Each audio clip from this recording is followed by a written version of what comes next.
All right. Welcome to Microcollege. This week on the podcast, we are honored to have as our guest Ethan Kobayashi-Hsieh, who is a person who we've been connected to through some of the friends of the podcast, Jonas Sovik and John Verveke, and really excited to talk about his work. Ethan is the artistic director of 5 to Midnight International. Working at the intersection between actor training, cognitive science, and post-Jungian psychoanalysis, he has developed TIAMAT, which stands for the Integrative Approach and Methodology of Active Transformation. Through practice as research with the company, conducting workshops in 5 countries around the world. Ethan has a master's degree in theater and drama facilitation from Liverpool Institute for Performing Arts, and will be continuing the research of TIAMAT as an ecology of practices for wisdom cultivation for his PhD. He is a life coach, a yoga instructor, and bodywork healer with coaching clients in China, Thailand, and Australia. And his home is in Singapore, and today he's joining us from London. So a global citizen. Thank you so much for joining us, Ethan. Hey, thanks for having me, Jacob. Yeah. So Ethan and I, a week ago, had a long conversation. Got into to his work, and I'm really excited to have him on to talk about it again. Let him know that I'm gonna ask you, when you talk about your work, I'm gonna ask you to define your terms in a good Socratic kind of fashion, and because I'm excited to have people who listen to the podcast understand what you're working on, and also one of the reasons for this conversation is that theater is a growing part of the work of Thorough College here, and just the integration of these methodologies for personal development, for wisdom cultivation, and as part of a holistic education is something that is really of interest to us here. So it's a timely conversation. So, Yeah. but before we dig into that, here on Microcollege, we always start with people's life stories. In particular, I'd like to ask you to reflect on where you were ages 18 to 21, kind of typical age range of our students here. Where were you? What were you doing? And what shaped you during that period of your life? Mm. Yeah, I think when I was 18, I would say even up to 21. When I was 21, I was still 16, in a lot of ways. And still trying to figure stuff out. Still trying to kind of get my bearings around what did I want to commit to? What was going to set a path down for me that I feel in my bones I can follow for the foreseeable future and hopefully to the end of my life. Um, I think I was still an alcoholic. I started drinking when I was 14. Yeah, maybe this is a good place to actually start. So when I was 18, I had just left my polytechnic, and I was doing polytechnic is something like the equivalent of 10th grade or something, maybe 12th grade. So, but yeah, 12th grade. Um, and it was actually quite a profound moment of disillusionment for me because we had gone on a field trip. Um, Let me just close the window here. Um, yeah, so we had gone to a field trip for the Singapore Association for the Deaf. Um, and we were supposed to be speaking to the principal as a class, right? And this was a course in applied theater, applied drama and psychology. And we had gone in and met the principal, and it's a vocational school, so you kind of go in and you learn skills, and then you go out into the working world. And I had happened to ask the principal this question. Um, what happens to students who graduate or they're on placement and then they get bullied at the workplace? What measures do you have in place for that? And it's not like this was something that was hard to spot. We would see places like McDonald's hire visually handicapped people, and by the way, the school was actually quite broad, so it had students who were visually handicapped, there are people from the deaf community, there are students from the disabled community, and they would always wear a badge, right, that says "Be patient with me" or something like that, just to let people know. And there was a part of me that felt, "Ooh, that's a bit of a target for bad faith, right?" And so I asked, what will happen if they get bullied in the workplace? And the principal said, "Oh, we just send them somewhere else." And I was like, yeah, um, I'm sure it's changed now. That was like 2008 or something like that, 2004, can't remember. Anyway, so I said, no, no, no. I mean, like in terms of like rehabilitation or like aftercare, is there a protocol for that? And he went, nope, we just place them somewhere else. And I remember getting into an altercation in that room at that moment of like, well, that's from my teachers, like, that's not the thing we're supposed to be asking here. We're here to talk about the curriculum. And I went, but this is kind of important. Um, and I got very, very disillusioned by that. So I decided to leave and I went to pursue art. Went to an art school. And I was there for another couple of years. And in that time, I had built up a kind of freelance career as a performer and as an actor in the local scene, and started getting really interesting opportunities, which I just couldn't like give up. There was a wonderful opportunity that was offered to me to go to New York, actually, like all expenses paid, and go and work with international actors. And that caused a stir in the faculty because it would mean like shifting my grading, and they had to come up with another assignment. They had to exclude me from an assignment that would otherwise be collaborative or something. There was a lot of paperwork. Um, and anybody who knows anything about me will know that I'm kind of a rebel. So I went to the dean, I went to other lecturers. My course leader had said no. And I kind of gathered all these other lecturers together, and we had like an impromptu meeting outside one of our classes. And um, the dean said, "Look, here's the final word. The rest of us have agreed on it." To my course leader, anyway, and said, "Okay, all you have to do is do the paperwork, design a separate assignment for him. He'll hand it out, right, and do it well. And then you can go." Right? I was like, "Great." She was not happy. She was not happy about that. I ended up, that was my final project. And instead of working with my classmates um, with resources and um, in collaboration with another department, I had to find my own actors, source my own funding, steal rehearsal space at night in school when no one else was working. I had to do my own presentation whatsoever. Um, and I failed. I failed that assignment, you know. For what reasons, I don't know. I can't say for certain what they are. But if there's anything that I learned from that as I was walking into the army at the age of 21, um, was that, no matter what it is, um, I found value. I found value in deciding on a path, looking at that path really closely, turn every rock. Yeah, I'm getting emotional now because this is really resonating with the current context that I'm in. But you have to stick with your guns, try it out, fail. And if you fail, you learn something in that failure, but at least it's on your own terms. And that's carried me for a while until now. Yeah. Yeah, that's a great story.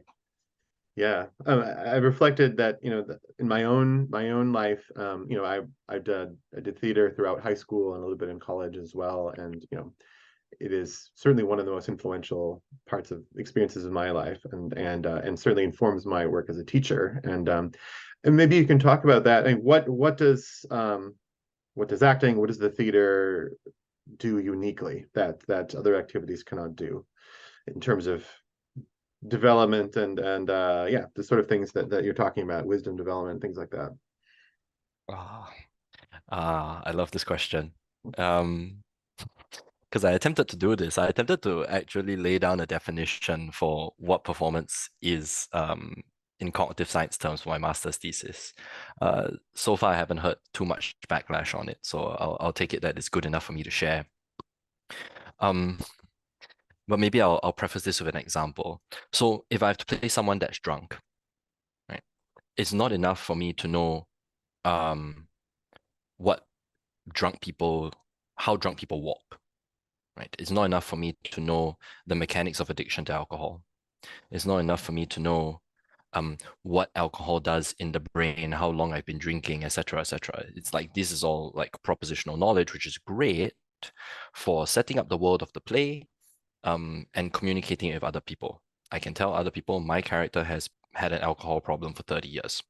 And that's, some kind of shared reality that I might have with my scene partner. But it doesn't help me play the character, actually, right? So what is actually being done is having to adopt, and this is my allegiance, I think, a bit to traditional arts, that it's leaning into the physical form of just walking as if one is drunk, right? To pick up a bottle and drink as I would if I was addicted to alcohol. And in doing that, trying to build the relevance that a bottle might have on stage for me that is uniquely mine, right? So even if that means that I ignore it consciously, I'm ignoring it because otherwise it calls to me and thou shalt pick mine. So I defined performance as the deliberate construction and inhabitation of a salience landscape, i.e., what's relevant to us in a field when we perceive it, a salience landscape that's independent of a good life.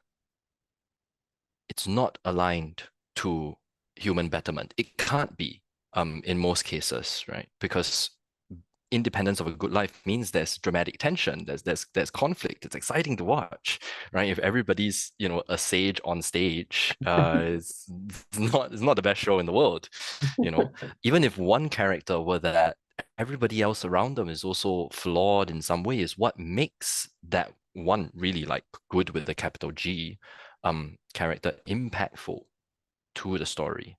But for the most part, those roles don't exist. The most flawed people are the most dramatic to watch and interesting and relatable. Yeah. Hmm. Does that answer your question a little bit? Well, yeah. So I think that the experience as an actor, kind of inhabiting the role of those flawed characters and seeing the world from those perspectives, is that certainly is a powerful experience, in my own experience in watching students work through it. So what's next? Like once you've done that, like what does it do over time to have stepped into those different? Maybe it's an alcoholic, maybe it's a person who's got Mhm. violence issues, maybe it's a person who's depressed. Like you do that repetitively, and maybe hopefully a few characters who got it together. And how you change by that experience? Yeah, well, there are multiple levels to address this, right? So I'll start on an individual level and then I'll speak about it on a collective level. On an individual level, um, it expands the range of your experience. I I don't, I mean, I'm 11 years sober, but if I were to step into the role of an alcoholic, that's an experience that I'm not going to choose to bring into my everyday life, which I get to experience for a while, right? And I get to have a sense of who somebody is by generating it, you know? And this is the power of the imaginal, right? The imaginal is as a lens in which you put in front of you to see the world in a different way. Now, as that occurs, the identity is going to start to shift because I'm no longer me. I can be in a way like less of myself and tack on other things. Like it's like a modular system almost, right? I'm gonna take this part out, I'm gonna change this hard drive, I'm gonna stick another one in, increase the capacity in this way, change the way I look at the world in this way. And I always love this idea that the human being is multiplicitous. You know, we can see the world in many different ways should we choose. Now, to expand that onto a kind of more macro level, and this is a conversation that I recently had with Christopher Mastropietro. We were discussing this very, very thing about how performance ties into the aspirational mechanic. And I think this is interesting for both actors and audiences to consider that at the very basic level, watching someone perform and why we are so drawn to it is watching somebody's attempt to be someone other than who they are. And that's no small feat, Like that's I see you nodding. That's great, right? It's like that's not a small thing. Because to be someone other than you are is actually to highlight the possibility that aspiration itself can be actualized. You know, the person that you can imagine yourself to be is actually something that you can become. And there's something about maybe I'm a bit romantic, right? But it's like when I think about that from a collective, I think about it from an audience point of view. It's like, oh, if my life is shit, but here is somebody who can be someone who they are not, right? To change their salient landscape. Maybe that's possible for me too. And in that possibility is the question of, okay, then who do you want to be? And if you watch a tragedy, the arc of the tragedy is something like the person that this on-stage guy chose to be is much, much worse. It's not going somewhere well at all. Ooh, maybe not that. Maybe anything but that, right? And then you choose something else and choose something else and choose something else. Yeah. Yeah. So it's a practice of self-transformation, right? And what would the world look like from this perspective? What would it like to be that person? Yeah, that's powerful. Mm. I think one of the things that comes out right away in looking at your work and the conversations you've had with John Vervaeke and other folks is this is not just imagination and it's not just mental, it's not just the words on the script or the words that you're saying. It's very embodied, right? The how, like that bottle on the stage, how you interact with it, like that you have Mm. to become very aware of your body. Can you talk about that, and how does that body awareness, the somatic awareness, serve these ends we're talking about? Ooh, I love this. I love this question. Right. Um, for me, the question of embodiment is always a question of resolution. So, uh, if I were to ask you, like, just even as we're sitting, how much tension is there in your hamstrings, for example? Can you feel into that? Are you able to tighten just your left hamstring? How do you feel doing that? What does it change in your experience? And getting a sense that, ooh, maybe if I tighten my entire body, right, I'm sending all different signals happening, and there are causal relationships that are occurring. Not all of them are, things that uh, uh, neuroscience can point to and say, okay, when you do this, this thing is happening. It's not that one-to-one match. There are broad patterns, but at the same time, there's also a very idiosyncratic experience of what that is for you at this point in time. And so there's always this search within the body of like, ooh, if I do this, can I sense into that? What's that causing? What images is that bringing up?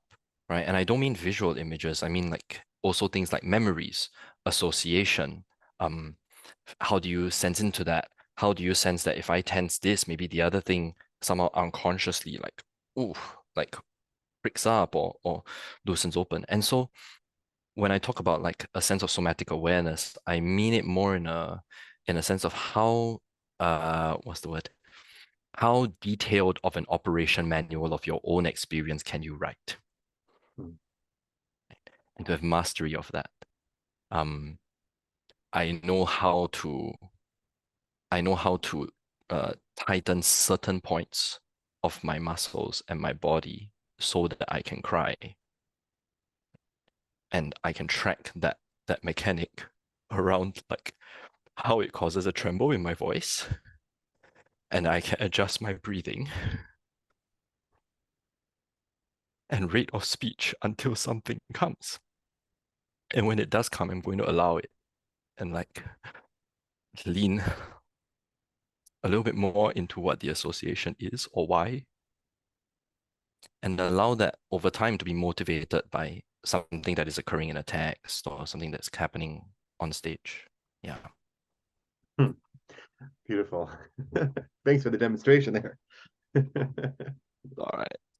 Yeah, if you look at the work that we're doing here at Thorough College, the concept of the liberal arts is a significant one for us, and I think it's a term that it's come up in several recent podcast interviews that I've done, about as a term that is needs to be sort of renovated and restored to its significance, because I think what you're describing on the most fundamental physical level is about becoming free, right? Choosing how you interact with the world, and that requires not just a set of concepts and principles, propositions. It also requires this deep kind of physical knowledge as well as a social knowledge. And so, it's Mm-hmm. the work that we do here, with tools and animals and farming, is also in line with that. Can you change the world in a physical way that you want? And here, can you change your own body and your emotional state? Can you choose how you interact with the world? And I certainly, it resonates with me to say that drama and theater and these kind of practices are significant in that way. So beautiful.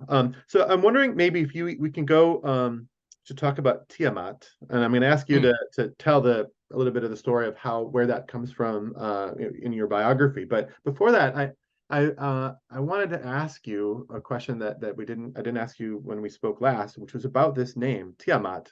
You're invoking the Mm. name of the kind of really archetypal Mesopotamian mythological figure, goddess. Yep. What's the story there? I was looking for a cool acronym. Um, no. Well, for those who don't know, Tiamat is the Mesopotamian goddess of salt water, and she's usually depicted as a massive dragon, um, and is a force of chaos.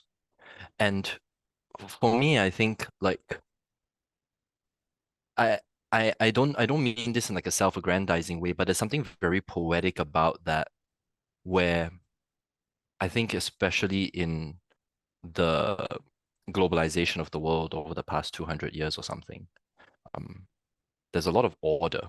Order has been put down in such a way that I think we've given up a good deal of our agency. And Jung's seminal book, Modern Man in Search of a Soul, was a big influence on me during my master's, as I was looking up um, the history of communism, um, the history of globalization, the industrialization of the world, how Asian societies met, worked with, were conquered by, integrated into Western society, and adopted frameworks and ways of being um, as a result of that influence. There was so much order. Even the fact that I'm speaking English is a result of that order. Now, this is not to say that, I hold very tightly to a decolonization lens. That's not what I'm articulating at all. I want to make that very clear. Um, it's more that, okay, these things have occurred, of which I reap quite a lot of benefits from. But then, what is beneath all of that? What is beneath the affordances that modern society and Western influence has given me as an Asian person, right? What's in the root of Chinese culture? What's in Chinese philosophy that I might have forgotten or let go of? And diving into that is chaos. It Hmm. can, in fact, I will argue that it's only possible to get to those through chaos. And I was really surprised how much of my research uh, almost accidentally uh, took me into Asia, across Indonesia, Taiwan, Japan, um, and the kind of receptivity that it had, but also what came out of those explorations.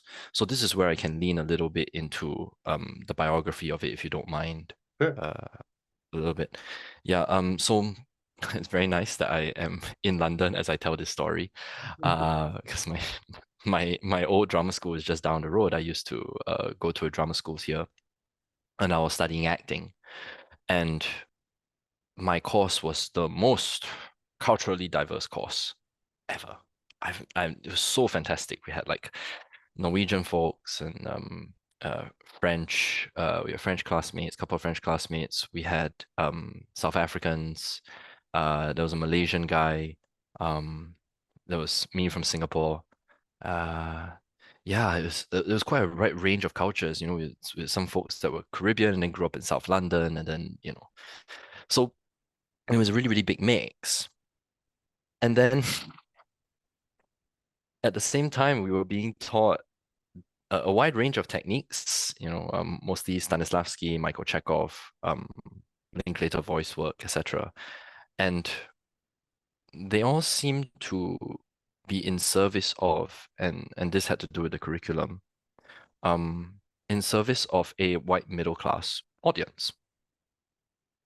And there was something really odd for me there because I was going like, I have no intention to like really stay here and work.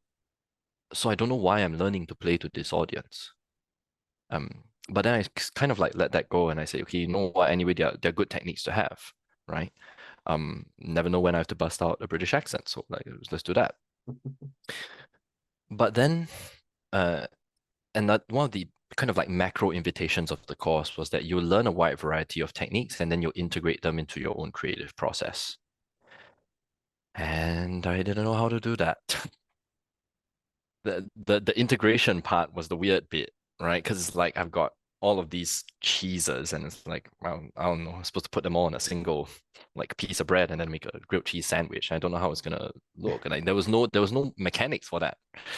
So in my second year, I started my own lab, uh, like adjacent to the school, using one of the spaces that the school would afford to us. So every morning, on Monday, I go into the student office and I say I have to book out this space for every single day until 11.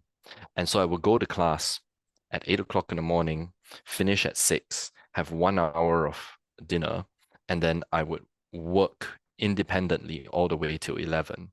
And I wasn't working alone. I was working with some actors, but I was also working primarily with non-actors.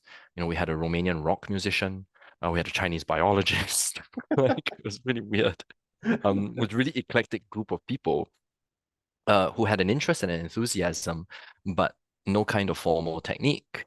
And I wasn't going to teach them formal technique. That wasn't my job. I didn't want to claim expertise over a domain while I was still in school. There was something about that I just felt wrong. Instead, I was more interested in what's the thing in the middle that if we were to just like pull exercises, right, and just give these guys some acting books and just like pull some exercises, like let's try them out with each other outside of the frame of being an actor and wanting to get an agent and all of that, what's the thing that speaks to you here that is deeper in the human experience? Um, and I did that for the whole year. And then I said, okay, you know what? I'm going to leave college. And then I went to Indonesia and explored it there. Same question, right? What are these things? And started developing exercises off of these. I started to extend these exercises in a way that kind of layered them together. I always like doing that. Like have this base piece, like a Lego block, and this base piece, and let's lay another thing on top of it, another thing on top of it, and they can still speak together in chaos. Mhm. So that basically has served me since 2016 when it started, and now thanks to Fourier cognitive science, thanks to um, Jung's work, I'm able to have a kind of vocabulary to ground it all and be able to enact it in the room. Yeah. Yeah. Yeah, that the dragon of chaos in our world, right? I think that's I really resonate with that as well. Like that it's, there is the sense, especially working with young people. I've worked most of my career with adolescents, people who are 14 to 18-year-olds, and now a little bit older than that. But that I love working with teenagers. I love working with adolescents because they always bring the chaos, right? Yes. And that is, as for an older person, it keeps you on your toes. It keeps you.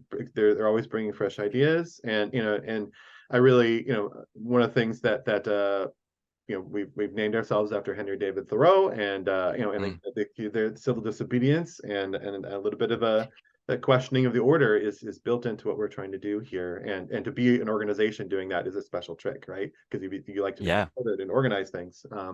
So, but I think living with the natural world and with teenagers will keep that, keep it fresh. So I want to just say, like, I imagine that working with adolescents is also, well, at least what I was hearing is that it's actually kind of invigorating and refreshing for you to develop your own practice as a teacher. I think we spoke about this on our last call as well, right? oh yeah. Would you expand on that a little bit? Well, yeah, totally. I think that a lot of our institutions, in world societies are kind of designed to like lock down teenagers, right? To Mm, mm, keep them under control, and it doesn't work very well, right? As we know, because that really is that dragon force in our society. It's where revolutions come from. It's where new words and vocabulary and styles and music styles and everything comes from. And so that is the fresh, and so I love living close to that, the spring where that comes from, which is teenagers and young people. But for in our context, in the schools that I've been involved with since I was a high school student, student governance, bringing teenagers and young people right into the center of decision making, whether that's a board of trustees or a committee that's designing curriculum or making hiring decisions, practical decisions. That's a really a special zone of co-creation and disruption, right? In a positive sense, right? In a sense of why are we doing this way, right? We could do it differently, and that really, if you create a context where teenagers and young people are able to speak up and they feel comfortable enough to say that, and they're not just going in and like complaining after they leave the room, but they're actually saying what they think in the room. yeah. It's a powerful tool, and I really, you know, I'd like to make the case that really the countries and world organizations really should be run by teenagers working with older people together and together. Mm, That's a unique kind of cross section. I think it lines up also with a lot of cognitive science, right? When you're 13, 14, 15 years old, you have the most synaptical connections in your brain, right? And after that, yeah. it gets pruned down, right? And that's important, right? A tree is pruned for a reason, and Hmm. it bears fruit. Otherwise, you have lots of little things that don't really reach maturity. But it's important to have all those connections to begin with, and so if you can work a person who's cultivated some sort of wisdom in the course of their life, have life experiences, and working with fresh minds and fresh kind of eyes on the world, that's really a magic combination, and that's part Yeah. of what, and it has to be the right scale. That's why micro is really important part of projects that I've been involved with. But also you need to create a space that's not too rigidly locked in and has the ability to flow with what's coming up. Yeah, and I want to just like expand on this because I love that you brought up um the idea of governance and how, well, at the core of it is actually teenagers trying to attune to the larger world or the larger society, right? So, and I'm also going to try and like stretch a little bit around where we started this conversation um in terms of the imaginal and what theater can afford. So around the age of like 12 is really when I'm sure you know this is a Piagetian idea. Piagetian idea. Yes. Piaget, Jean Piaget. Where Piaget, right? Where the child starts to leave the nest in in a metaphorical sense, like 13, 14, all the way through to 16, and I will argue even actually up to 21, but it scales up in complexity, is really this person, right, trying to attune to their world, trying to attune to large groups of strangers and communities of strangers, for the most part, right? It's why teenagers start to form cliques, right? So they are tuning themselves to a relational field. And as we start to do that, we become aware. I think teenagers especially start to become aware of the system. They start to develop systems thinking capability. So it's not just like a metacognitive capability of what's happening with me and the community, but it's also what's happening in the community of communities. Like that clique of the popular girls versus, kind of like the IT club, which is where I was from, right? And like the gamers or whatsoever. And now in our modern time, like so much of the communities that are available are actually much more salient. People become aware of different kinds of communities, not just in their own locale, geographically, but also wider, right? Like at large in different countries and different cultures. There's a huge demand that's being put there. And so I think what the theater does and affords, like as I was saying earlier, is the ability to step into the experience of another. So, what's it like for the victim to then play the bully? This is a typical psychodrama example, right? What's it like to play one of the popular girls? What's it like to play the kid from the poor family, right? And allow at this very vital point of development for the teenager to experience to some degree something outside of their life from a first person embodied perspective rather than to form a kind of stereotypical blanket judgment on the other. And then what I love about what Thoreau is doing is that it's grounding it not in the faculty, not necessarily in the curriculum, but actually in nature. We talked about seasons, right? The last time that we spoke. But it's there's something much more grounded, no pun intended, right?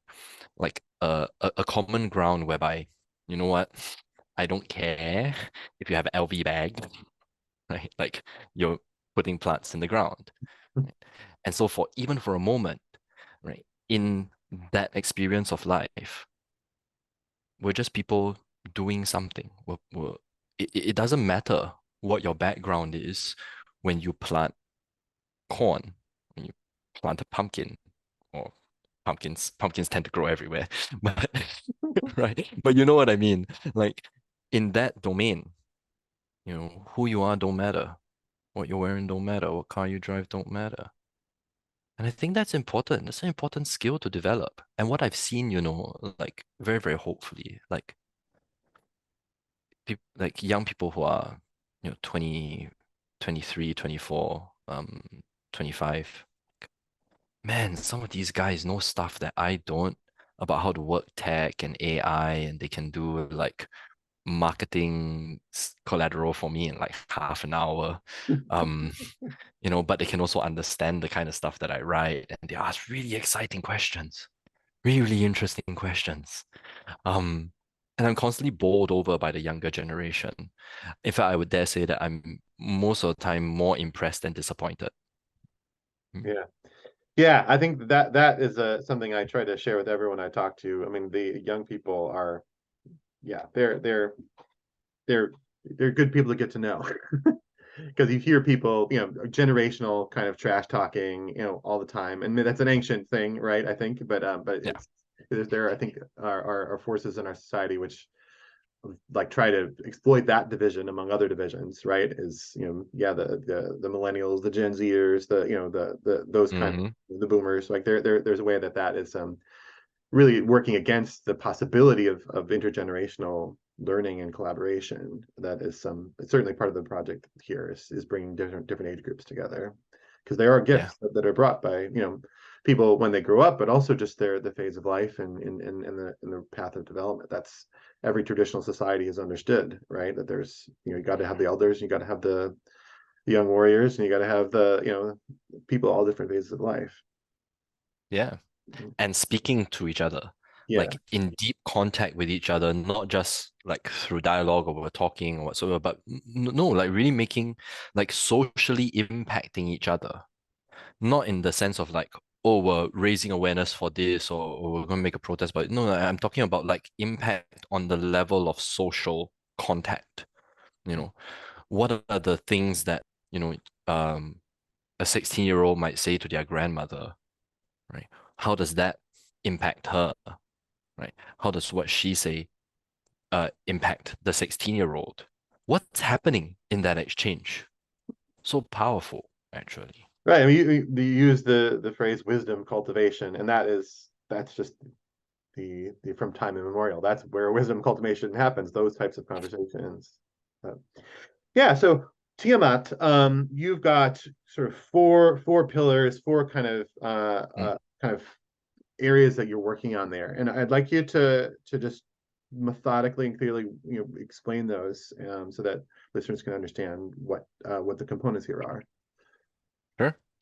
Um, so very funny. Uh, I work with an organization called Respond, and around the same time that I concretized these four pillars, they came up with something very, very similar. They map pretty much one to one. Nice when that happens, right? Oh, absolutely wonderful. Independent convergence, gotta love it. Yeah. Yeah, so the simple way of thinking about it is DIME, D-I-M-E, dialogue, imaginal, mindfulness, and embodiment. And I give due credit to my dear friend and colleague, Dr. Nathan Vanderpool, for his description of these domains, right? Dialogue is how you communicate your experience. The imaginal is how you play around with your perceptions and your experience of the world. Mindfulness is how you can step out and observe what is occurring at any given time. And embodiment is how do you develop a felt sense of your direct experience, like and the fidelity, the resolution, as I mentioned earlier, about what's happening there. In TIAMAT, we just use a different terminology, but in that same order, we say transjective rationality, which is the idea that it is through an interrelationship. Interrelationship, no, it's through a relationship between the subjective and the objective, um, that actually generates a multitude of perspectives from which rationality can be born. We get to look at things from different points of view and get a fuller picture. Right, so transjective rationality is that. Um, we have enactive imaginality, that's the I part of it, right? Which is this idea that, it's not just you're using imagination to change your perspective on the world or change your perception of it, but it's also in motion, it's in action. Can you use imaginality to behave differently? Hmm. Right? So, and you can try this if you're listening to this, right? Like if you have a pet, like a cat or something, right? Pet it the way you usually pet it for like 30 seconds, and then make one small change, right, to it. Whether you pet it with the back of your hand and a little bit more tentatively, like what would it be like? This is an interesting imaginal question. What would it be like to pet a cat if you're afraid of cats? Hmm. Right? So try and imagine that you're afraid of your pet and try and pet it that way, and then see what it does in response. Dogs will probably get confused. What's going on? Yeah, so coming back to it, then we have the metacognitive capability. So it's your ability to step out and observe. And in TIAMAT, it's slightly different from mindfulness, in a way. Like I try and point at metacognition as your ability to pick up on patterns in your perception, right? Patterns in your experience, and the attitudes with which that manifests itself in the world. It's not just about being aware of what you're doing, which is the way that it tends to be more stereotypically understood, but it's trying to identify the patterns in which you do anything at all. Hmm. Because then you can like adjust and remix those patterns in different ways. Yeah, so it's much larger. I think it's broader than that. And then for embodiment, we just call it somatic awareness. And I want to be very, very specific about this because in the same way that I speak about metacognition being about patterns of processing information, somatic awareness is about patterns of behavior, patterns in the body, interoceptively, right? So as I mentioned earlier, what happens if I clench this muscle? How does it impact this other thing? And then I can figure out what's the causal pattern here, and then how can I adjust it, right? And what we do in our practices is that we layer these four pillars on top of each other. So what if I took a somatic awareness exercise and then added the dialogue or the transjective rationality dimension to it? So it's like full body movement with sound molding itself into speech, and then sitting the kind of like semantic, logical, very front brain, big brain logic making thing, sit that down a little bit and just allow what comes to literally come out of your body, right? In interaction with the world. And we call an exercise like that, we call it monologos, the monologue, Mm-hmm. right? But it's a monologue that is not written. It just you kind of flow with that into like free speech. And some really big questions come out of that sometimes. It's just fun to watch. Yeah, that's how they link together. Yeah, that it's really it's very like a comprehensive, complete kind of picture. I really appreciate it, and it's taken. I appreciate the two sets of vocabulary you've just introduced to us there, because that really helps to understand. I like the Venn diagram that includes mindfulness and metacognition together, like that's a a higher level concept, something that includes both of those. So, Yes. yeah. So can you describe, so you've got these kind of pillars or principles here, and so what does it actually look like on the ground when you're applying this in people that you're working with, and you're currently on tour in Europe. You're going to be doing it in several different countries, Yeah. and talking about and sharing these ideas and practices. So yeah, can just if we were there, what would a person experience, and what does that look like? Yeah. It's very, very improvisational, but it's not like in an improv game type scenario where the goal is to, either you try and create a funny situation or you try and do a long form improv, create a dramatic situation. Um, it's somewhere like one level below that, which is just purely in terms of relational. So we have an exercise called the playground. It's the first thing that everybody that comes into TIAMAT experiences, right? And it is it begins with a meditation of sorts, but it's a moving meditation. So we're trying to bring awareness to what's happening in the body. And then it starts to, from the body, open up this monitoring metacognitive faculty that says, okay, well, what attitudes are being generated as you're doing this, right? And can you just be aware of them and allow them to exist? Then it's going to start to open up into the relational field of, like, I tend to say this as the instructions, right? It's like other people exist. Yes, objects exist, life exists, right? So the idea is, well, how do you interact with that? What does it make you want to do?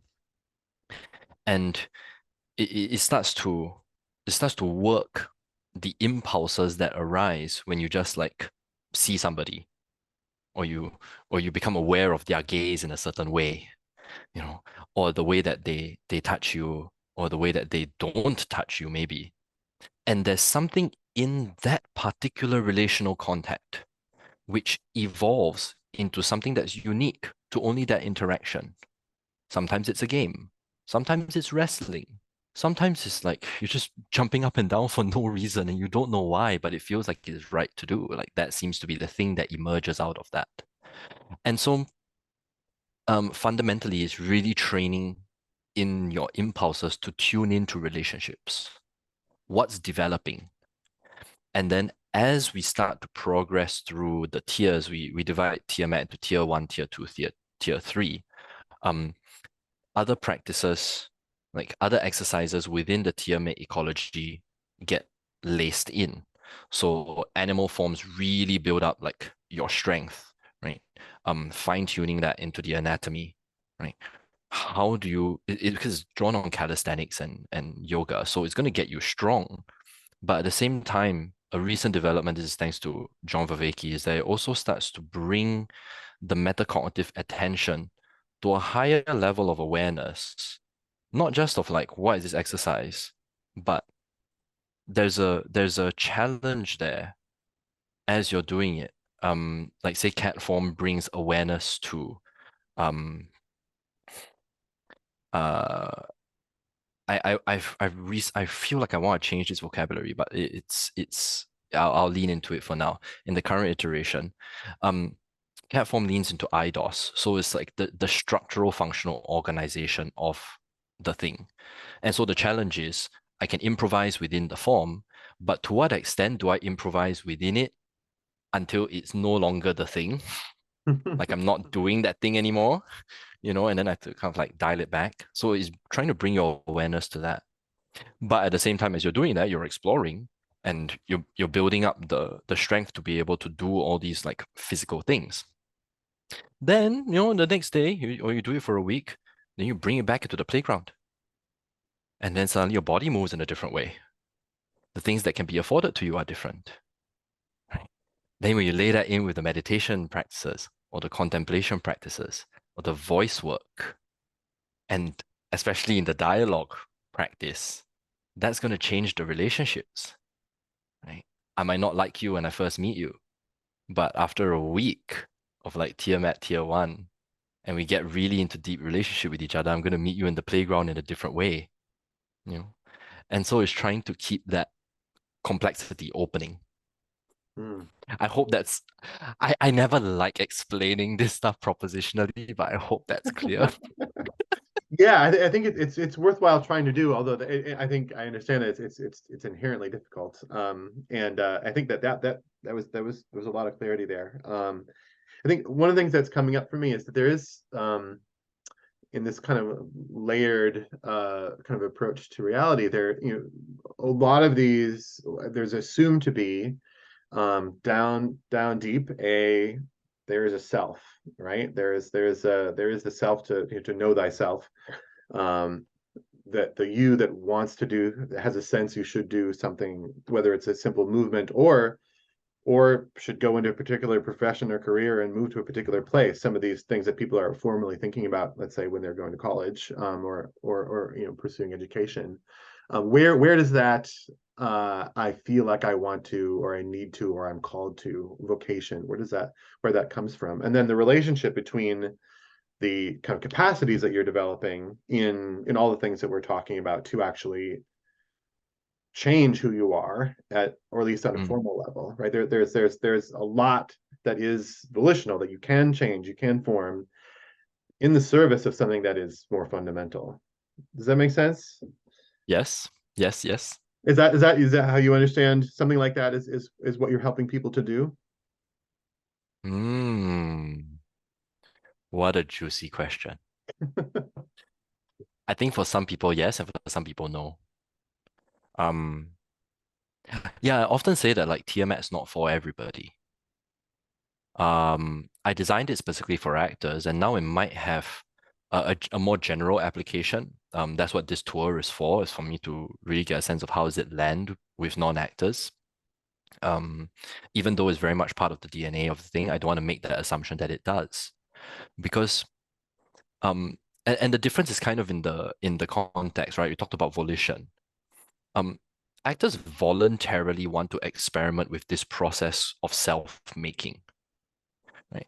And this is one of those paradigm shifts which I tend to bring this question to people because I never feel like there is this is the definitive answer which I need to bring to somebody.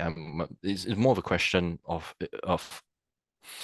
what kind of inquiry we can get into about this thing called the self, because most people, everybody has a yeah, everybody has a very, very different understanding of what the self is. In fact, it's paradoxical to define the self in that way, because the self is something like it's more of an active process. It's a process of becoming. And so I would argue that if one is not changing nor growing, one is actually not a self at all, you know. But it's the continuous evolution the changing, the becoming something aspirationally or not. Remember, independent of a good life, that's also part of it. And what TIAMAT kind of does is it tries to norm the process of self-making. Here are these four mechanics. We'll put them together. Never mind the wisdom commons thing. Never mind the wisdom cultivation thing. Right? Leave that aside for now. Just look at raw first principle mechanics. If we put all these things together, right, and just spin it a little bit, look at it from a different way, right? The mind, the mindfulness part is looking at the relationship between mind and mind. The imaginal part is looking at the relationship between mind and self, right? A self as an active process, yeah, not a self as an entity, right? Mhm. The somatic awareness part, the embodiment part, is looking at the mind and body connection, right?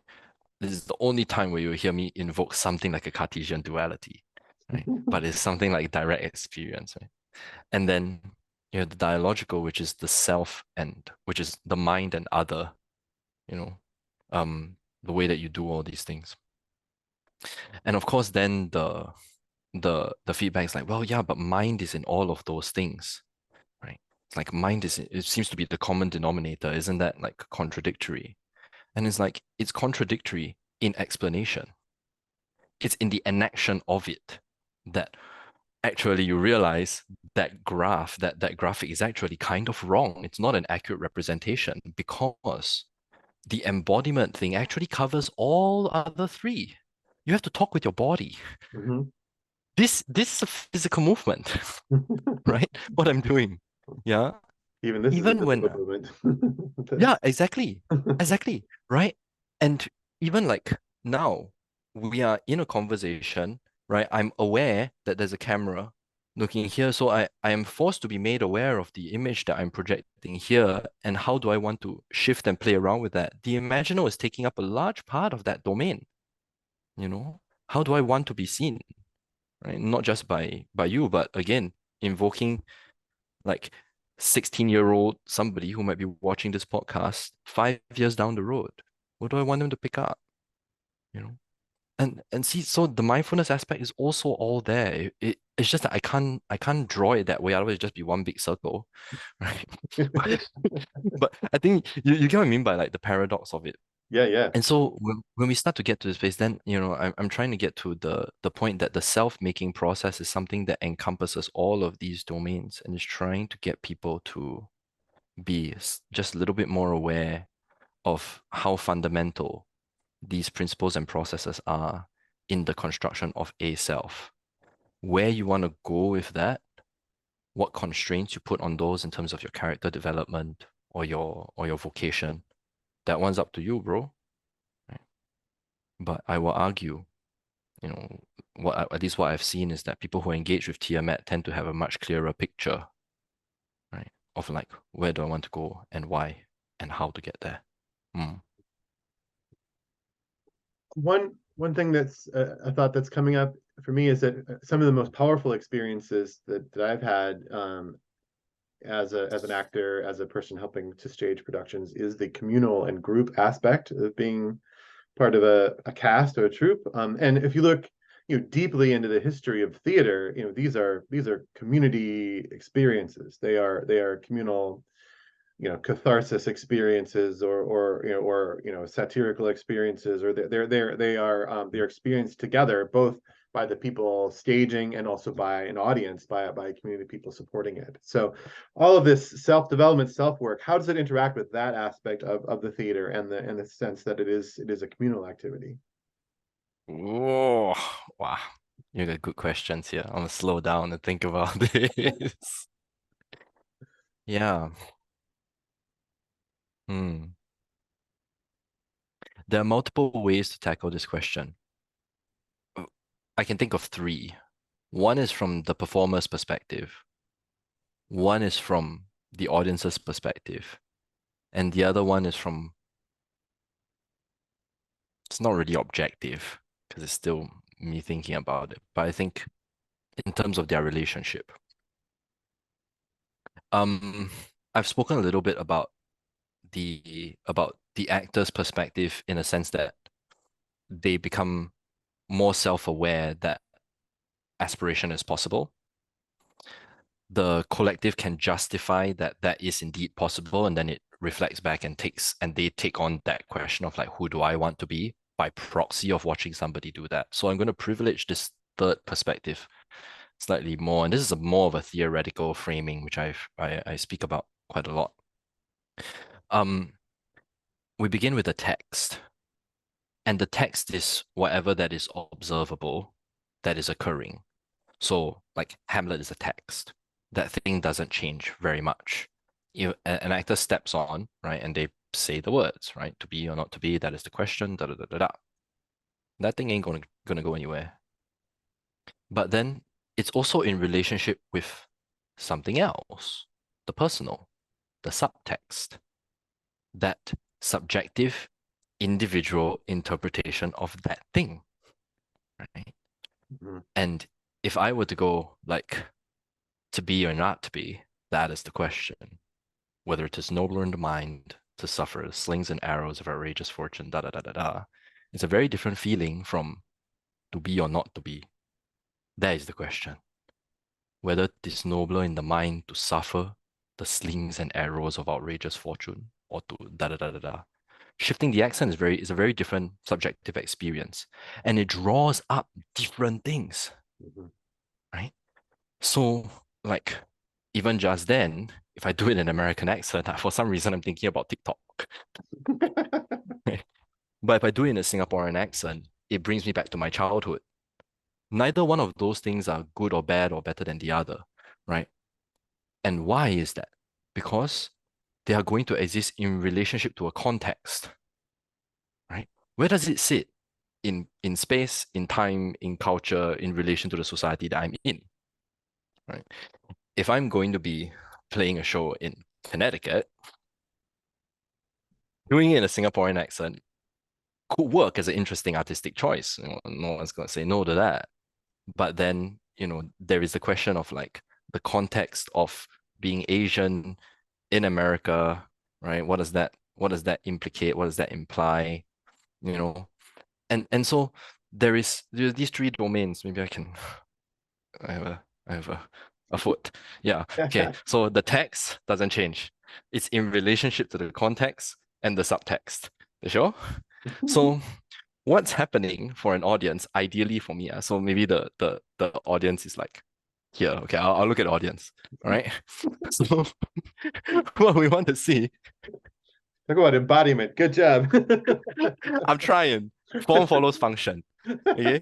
So what I want to see is the text being in relationship with the context, right? And the subtext. These things are very tightly bound.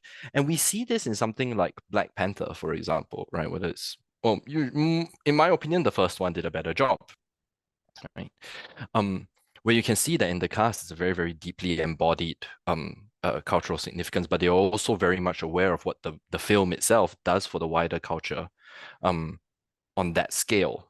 So individual interpretation, subtext, context. What happens when someone watches that thing, right?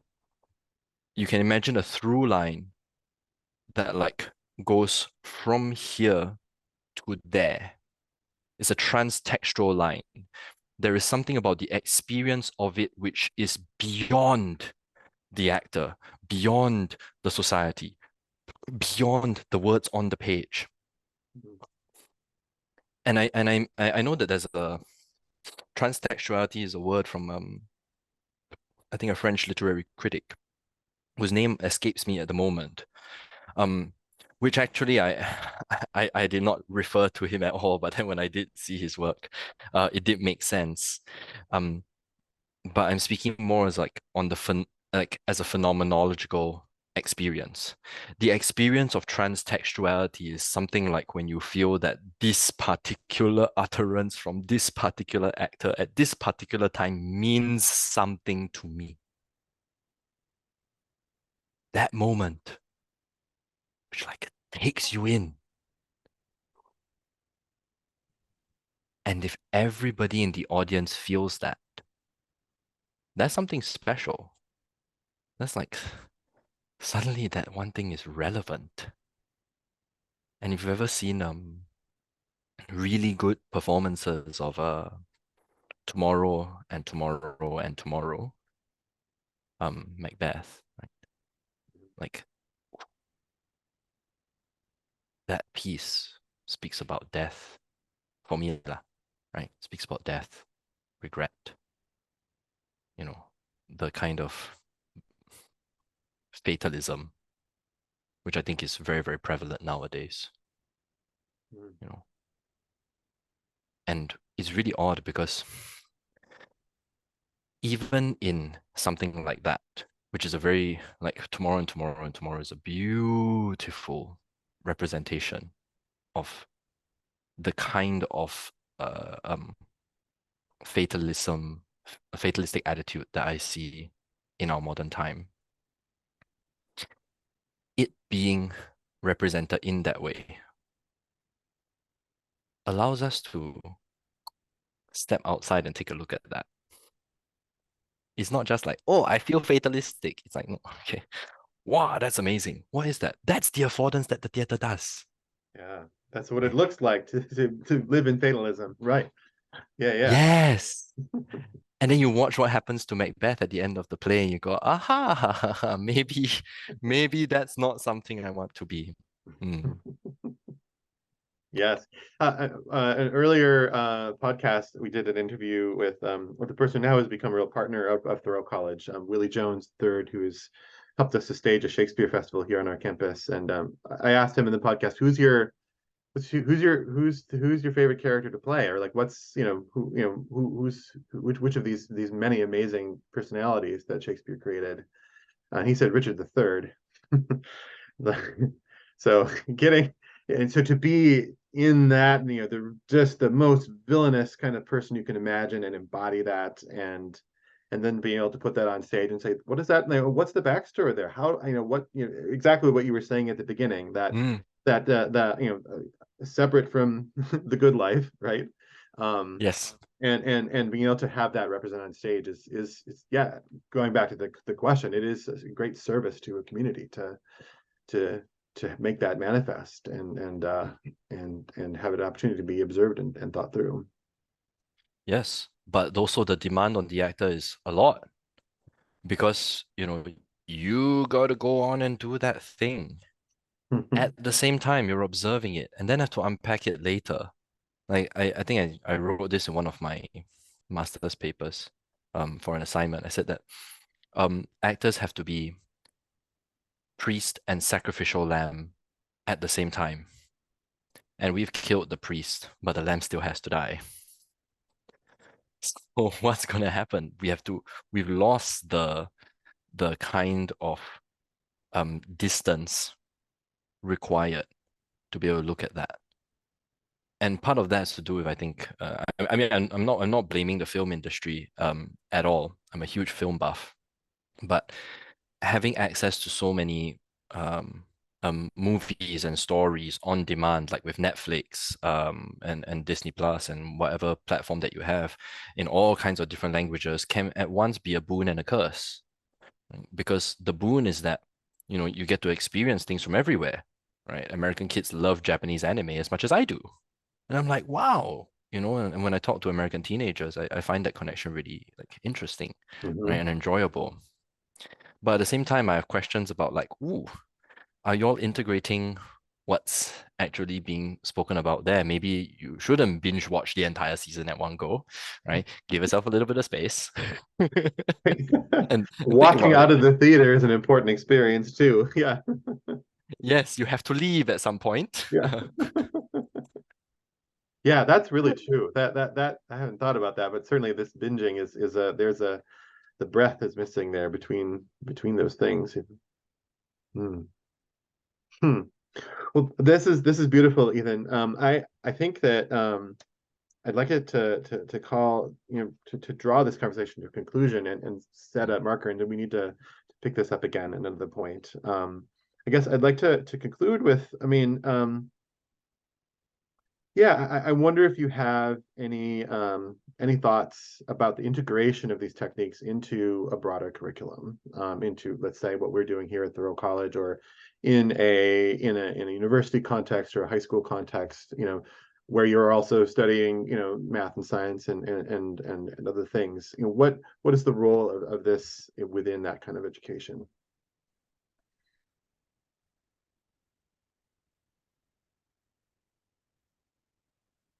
Mm. I'm really struck by actually how much I didn't know that I've wanted to hear that question. Thank you. Thank you, Jacob, for asking me that question. What I can say is that TIAMAT as an ecology of practices is something that for each person, in my greatest hopes anyway, falls away and becomes a kind of framework from which you can put in the things that you really enjoy. Maybe you like doing karate, or you like doing taekwondo. Take out animal forms, put that there, right? That'll sometimes like cover your bases for you. You know, maybe you can let go of the meditation track, right? After practice, lah, right? This is the integration that we're talking about. Right? So let go of the meditation track, and if you want to spend some time in a monastery, go do that. And you can be in that tradition knowing that you have access to other forms of other practices within the domains that are actually going to help balance the ecology out. And I look forward always to like some students of mine, or past students of mine, or they're more like collaborators now, that come in and they ask me like, hey, if I do this, right, does it actually conflict with this? And I just go, no, no. It's really only there for you to like, at least I try and make the theater fun. So, if I'm holding the space, TIAMAT is a fun place to explore, to be in relationship with other people while working on yourself with other people and your body, so that eventually when you leave this container, as you said, like leaving the theater is important too. Then, okay, great. You go into the world, and then the question is always, well, how is it changing your experience of the world? And what else how are you going to let this go over time, so that you don't have to call me up at 3 o'clock in the morning? Oh my God, I don't know what's happening in my life. What can I do? What practices can I do? Yeah. Yeah. Planned obsolescence. Yes, exactly. That was the term that I was thinking when you were saying that. Yeah, that's I think that's a beautiful that really resonates with me as an educator as well. I think that several of my students and many of them in one way or another have made that transition from student to colleague, and that certainly is a goal. So if you can get to the point where you're not there and it keeps on going, and then people are doing even better and more amazing things, then that's a real marker of success as an educator. And so that's beautiful. Great. Oh, but I didn't actually answer the question, which is how it integrates into our educational framework. Okay. Yeah. So sorry, let me just take a stab at this. Because of its planned obsolescence, I would be bold enough to say that this can be thrown in at any point during any curriculum. It's just a 12-week term. It goes from tier one all the way up, and they build on each other in such a way that the practice is always progressive and escalating. Yeah. And you can kind of just like slot it in. Yeah. Yeah. Cool. Well, Yeah. Ethan, thank you so much for taking some time today, and for very like thorough and methodical explanation of what you do. You're very interesting and creative work, and I really wish you the best of luck on your European tour. Thank And you so we'll be much. in touch. Thank you so much. はい、ありがとうございます。